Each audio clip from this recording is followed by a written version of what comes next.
Ibihe byiza kuri wowe dukurikiye. Nyuma yo gusobanura ibimenyetso byose bishobora kugaragaza ko umuntu arwaye impyiko, uyu munsi numva byaba byiza ko twarebera hamwe ibintu byangiza impyiko. Mu by'ukuri iyo tuvuze impyiko abantu benshi bahita bumva inkari, ariko nk'uko nabisobanuye ejo twavuze ko impyiko atari inkari gusa. Impyiko zifite akamaro gahambaye ko gutunganya, gusohora imyanda mu maraso, gukora imisemburo ituma tugira amaraso, idufasha gukora amaraso umunsi ku munsi, kuko amaraso yacu akorwa buri mezi atatu. Amaraso akorwa buri mezi atatu, nyuma y'amezi atatu aba ashaje agasohoka, umubiri ugakora andi. Rero iyo izo mpyiko zawe zangiritse bishobora kugutera kubura amaraso, bishobora kugutera kurwara umuvuduko w'amaraso, umutima, impyiko n'ibindi byinshi cyane, kuko iyo impyiko zangiritse umubiri uba wangiritse. Umuntu wagize impyiko zangiritse burundu biba bigoye ko yamara imyaka 3-5 atarava muri iyi si.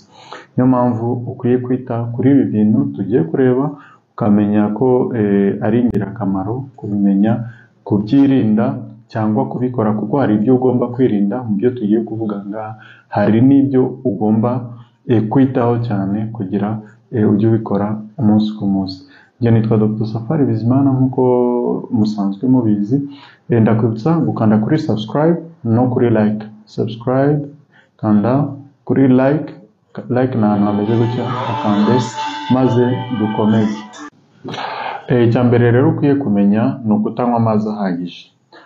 Abantu batanywa amazi ahagije cyane cyane muri Afurika nibo bantu wasanga yararwaye impyiko, yararembye atarabizi.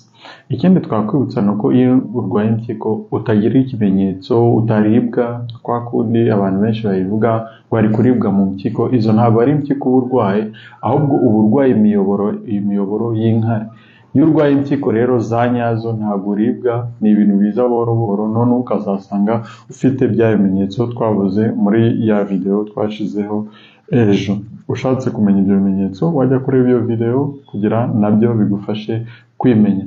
Rero ukwiye kwita kunywa amazi. Kunywa amazi ntabwo ari ukugotomera amazi ngo amalitiro 2 mu gitondo, oya, ni ukunywa amazi umunsi ku munsi, isaha ku isaha, ukajya unywaho duke duke mu gihe cy'umunsi wose, kugira ibi bifashe impyiko zawe kwirirwa zikora neza.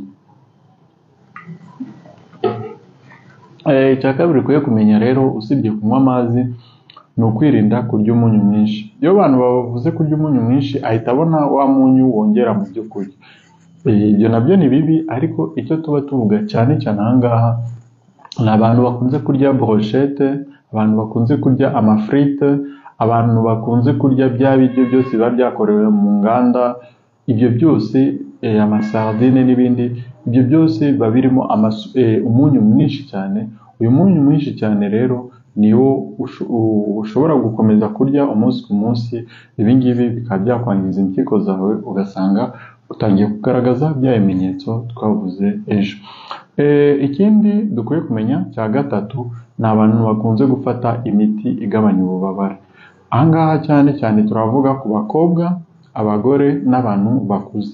Abakobwa cyane cyane kunze kubona imihango, akaribwa akajya kugura ka ibuprofen akakanywa, akamara iminsi 3 ari kukanywa, ukwezi kwashira cyangwa iminsi 28 yashira akongera akabona imihango akaribwa, akongera akanywa twa ibuprofen cyangwa twa diclofenac bigashira, nyuma buri kwezi akajya asubira kunywa iyo miti. Ndakwibutsa ko iyi miti ufata buri munsi igihe uri mu mihango ishobora gutuma impyiko zawe zangirika, kandi zikangirika ukiri muto. Kandi iyo impyiko zangiritse biba birangiye, usibye kugutera transplantation renale, usibye kugutera indi mpyiko undi muntu yatanze bakayigutera, ntabwo biba bigishobotse ko bakuvura ngo ukire, wizere ko urakira neza. Ibi rero iyi miti ukwiye kuyirinda, ahubwo ukaba wajya kwa muganga bakareba impamvu uhora uribwa igihe uri mu mihango, kuko urebye video nigishije navuze neza ko hari impamvu nyinshi zishobora gutuma umukobwa aribwa umunsi ku munsi igihe ari mu mihango. aho kugira ufate imiti igihe cyose igihe uri mu mihango bikazagutera kurwara impyiko. Ikindi twamenya ahangaha ni abantu bahora barwara ama-infection urinaire niyo ndi kuvuga ahangaha cyangwa urogenital, kuko infection urogenital n'ubundi ni ama-infection aba mu myanya y'ibanga no mu miyoboro y'inkari. Igihe urwaye izi infection, izi microbe zishobora kuva muri ya miyoboro y'inkari yo hasi zikaba zazamuka zikagera ku mpyiko, bikaba byagutera amaglomerulonephrite. Glomerulonephrite aho ngaho baba barwaye impyiko. Niyo mpamvu ukwiye kubyirinda igihe uzi ko warwaye ama-infection, ugahita ujya kwa muganga bakakuvura hakiri kare, aho kuvuga ngo iyo urwaye infection ujya muri farumasi ukajya kwigurira uduti cyangwa ukajya mu bavuzi gakondo ukifatira imiti. Ibi ni bibi cyane kuko urabikomeza ugakomeza kuzirwara, ugakira gake ugasanga nk'umuntu wakize, ugakomeza kurwara ukazageraho impyiko zawe zangirika burundu utagifite uko wabigarura. Ikindi twamenya ahangaha ni ku bantu barwara umuvuduko w'amaraso, yarwara afata imiti iminsi 2 yabona ya mibare yamanutse agahita areka imiti, akamara ukwezi adafata imiti, yazongera kumva afite ibimenyetso, isereri, kuribwa umutwe n'ibindi, akongera gufata imiti. Ibi ngibi uwo muvuduko w'amaraso uri kuvura nabi cyangwa kwivuza nabi uzakuviramo kurwara impyiko, maze ibi ngibi gutere ibibazo bidasanzwe. Ikindi ni abantu barwara diabete. Diabete turabizi ko ari indwara ituma umubiri ugira isukari nyinshi. Iyi sukari nyinshi rero iragenda ikangiza imitsi itwara amaraso, cyane cyane imitsi yo mu maso n'imitsi yo mu mpyiko, amanephropathie diabétique n'amaretinopathie diabétique. Iyo rero urwaye diabete ukajya wivuza nabi, ukivuza ari uko wagaragaje utumenyetso, ukivuza ari uko hari ibibazo byabaye, ahangaha icya mbere cyangirika ni amaso yawe, uba impumyi. Icya kabiri cyangirika ni impyiko zawe. Icya gatatu cyangirika ni ibirenge byawe, ugatangira kugira ibisebe. Benshi tuba tubafite mu bitaro baciye amaguru kubera kwivuza diabete nabi. Ukwiye kumenya rero ko diabete ari indwara ukwiye kwitondera kuko ni indwara mbi cyane.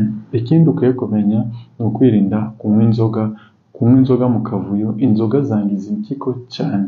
Rero igihe uri kunywa inzoga uzamenye ko impyiko zawe arizo za mbere zizangirika aho ngaho, kandi nizangirika bizakugora kwivuza. Ikindi ukwiye kumenya ni ukwirinda kunywa itabi.